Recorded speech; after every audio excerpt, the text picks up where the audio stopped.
Waalaikumsalam. Bismillah, alhamdulillah, wassalatu wassalamu ala rasulillah wa ala alihi wa sahbihi wa mawala wa la hawla wa la quwata illa billah, amma ba'du. Allahumma ftah alaina hikmataka wamsur alaina min khadaini bi rahmatika ya arhamar rahimin. Pertama-tama, marilah kita panjatkan puji serta syukur kita kepada Allah Subhanahu wa Ta'ala yang telah memberikan begitu banyak nikmat kepada kita. Di antaranya nikmat iman, Islam, sehat walafiat, serta panjang umur, dan masih banyak nikmat lainnya yang telah Allah berikan kepada kita, sehingga kita masih diberi kesempatan untuk berkumpul di tempat yang mulia ini.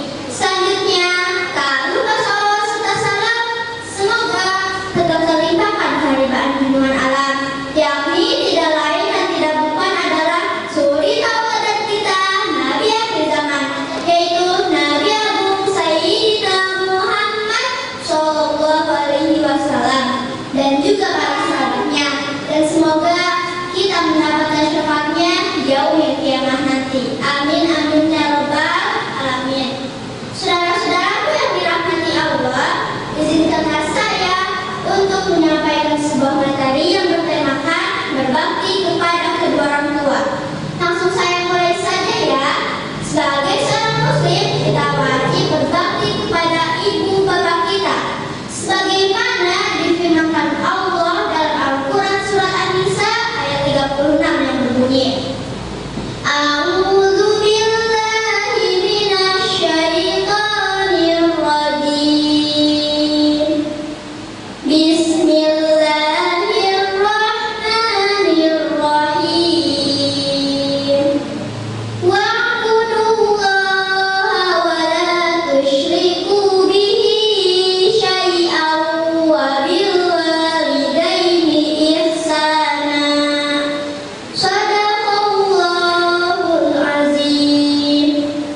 Yang artinya, sembahlah Allah dan janganlah kamu mempersekutukannya dengan sesuatu pun, dan berbuat baiklah kepada kedua orang tua. Saudara-saudaraku yang dirahmati Allah, dari ayat tadi memerintahkan kepada kita agar senantiasa menyembah Allah Tuhan Yang Maha Esa dan berbakti kepada kedua orang tua kita. Cobalah kita hitung jasa kedua orang tua kita, tentu saja kita tidak akan mampu menghitungnya, karena jasa mereka sangat besar tiada terkira. Sama sedang kurang kita dalam kandungan ibu selalu dalam kepayahan karena mengandung kita, sedangkan bapak bekerja siang dan malam mencari nafkah untuk keluarga kita. Begitu pula saat ibu melahirkan kita ke dunia, rasanya sangat sakit. Mereka pun mencurahkan kasih sayangnya kepada kita. Bahkan sampai sekarang pun kasih sayangnya tiada terkira. Subhanallah, betapa mulia jasa kedua orang tua kita. Suatu hari ada seorang sahabat bertanya kepada Rasulullah, "Wahai Rasulullah, siapakah yang patut memperoleh keamanan terbaik dariku?" "Ummuka," ibumu, jawab Rasulullah singkat. "Lalu siapa lagi wahai Rasulullah?" Sahabat itu kembali bertanya, "Ummuka," ibumu. Rasulullah tetap menjawab dengan jawaban yang sama.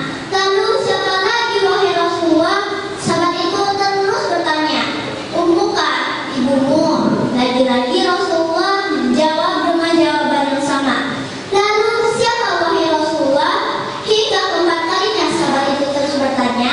Lalu Rasulullah menjawab dengan jawaban, "Abuka," ayahmu. Subhanallah, betapa mulia sosok seorang ibu. Maka dari itulah, barang siapa yang durhaka kepada kedua orang tuanya, niscaya Allah akan menurunkan siksa dan neraka sebagai balasannya. Panasnya, minta ampun. Pokoknya panas banget dah. Ratusan, bahkan ribuan kali lipat panasnya dari api di bumi ini. Nah, sebagai generasi yang soleh dan soleha, marilah kita berbakti kepada kedua orang tua kita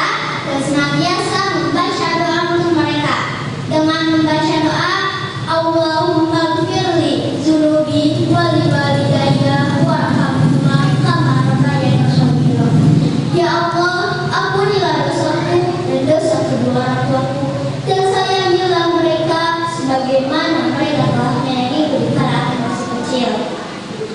Allahumma ghfirli wa liwalidayya warhamhuma kama rabbayani shaghira. Allahumma ghfirli wa liwalidayya warhamhuma kama rabbayani shaghira. Wahai kawan-kawanku, apabila kita telah mengetahui betapa capeknya kedua orang tua kita, terutama ibu kita dalam mendidik kita, serta kebesaran cintanya kepada kita, maka dengan apa sekarang kita membalasnya? Dengan apa sekarang kita membalas semua kebaikan mereka? Tentu saja kita tidak akan mampu membalasnya. Tentu saja kita tidak akan mampu membalas semua kebaikan mereka. Oleh karena itu, hendaknya kita lakukan adab-adab seperti ini. Yang satu, hendaknya kita lakukan dan laksanakan segala perintahnya. Apabila kita diberitakan kedua orang tua kita, hendaknya kita lakukan dengan rasa suka, rasa hormat, serta rasa cinta. Yang kedua, buatlah kita senang dan selalu tersenyum di hadapannya. Yang ketiga, ciumlah tangannya setiap hari, serta doakan selalu dalam keadaan sehat lahir maupun batin. Yang keempat, hendaklah kita berhati-hati, jangan sampai menyakiti hatinya, berkata jelek kepadanya, melotot kepadanya, serta sebagainya.